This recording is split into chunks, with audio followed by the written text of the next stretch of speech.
biyar wanda aka dakatar da Abdul Ningi saboda ya fito ya tona cewa a cikin budget ko in ce a cikin budget na wannan shekarar kudin da aka ware za a kashe an cusa tiriliyan 3 da wani abu na boge na sata da ake so a kwashi. Abdul Ningi aka dakatar da shi akan wancan.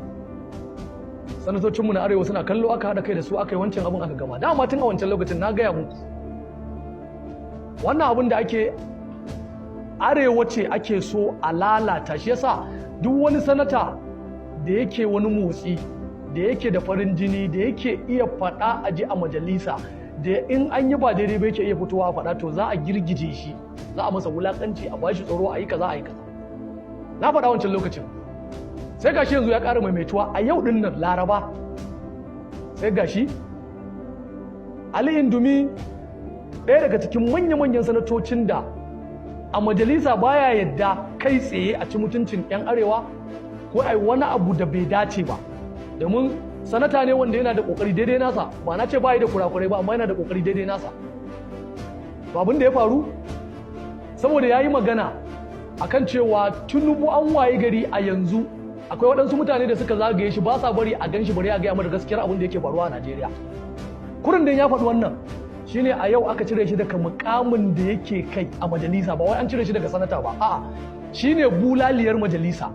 An ce bulaliyar majalisa mai tsawatarwa 'yan majalisa sanatoci, to yau an kore shi daga wannan matsayin saboda ya yi magana kan cewa Tinubu ba masu waɗanda suke zagaye da shi ba sa bari a gaya masa gaskiya, saboda haka ya faɗi wannan sai aka cire shi.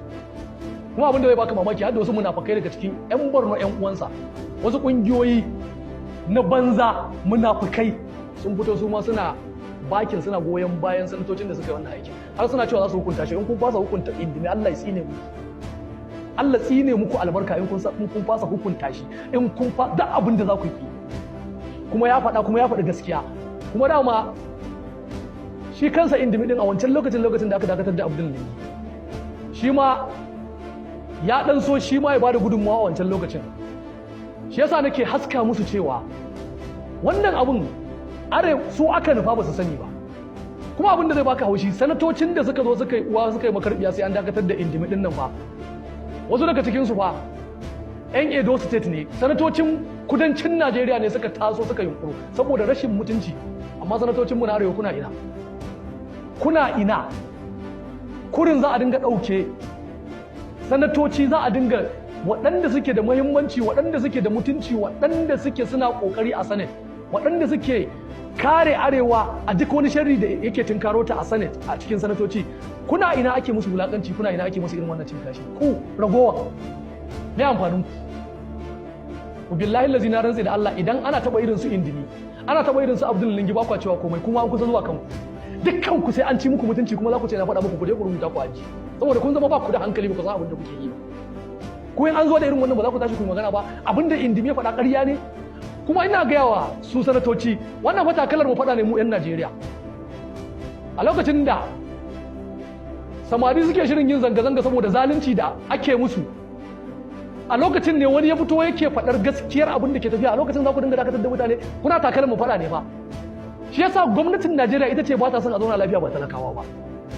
Domin bai kamata dan mutumin nan ya faɗi magana kawai sai kenan sai yau a zo a ce an cire shi daga makamansa ba. Kuma wallahi muna bakar addu'a duk waɗanda suke da hannu wajen dakatar da mutumin nan, Allah ya tona musu asiri, Allah tsine musu albarka, Allah ya hana su jin daɗin wannan duniya din, kuma Allah ya ɗora musu bala'i, Allah ya sa daga wannan tenuwar sun ƙare ba za su ƙara koma Senate ba.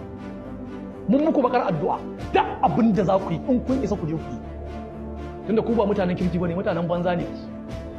Mu muna wa nagarin cikin ku addu'a, Allah ya ƙara tabbatar da digadigansu akan gaskiya, kuma wallahi ku yi da gaske, domin rashin mutunci ne aka kullo kuma an shirya sai an muku shi.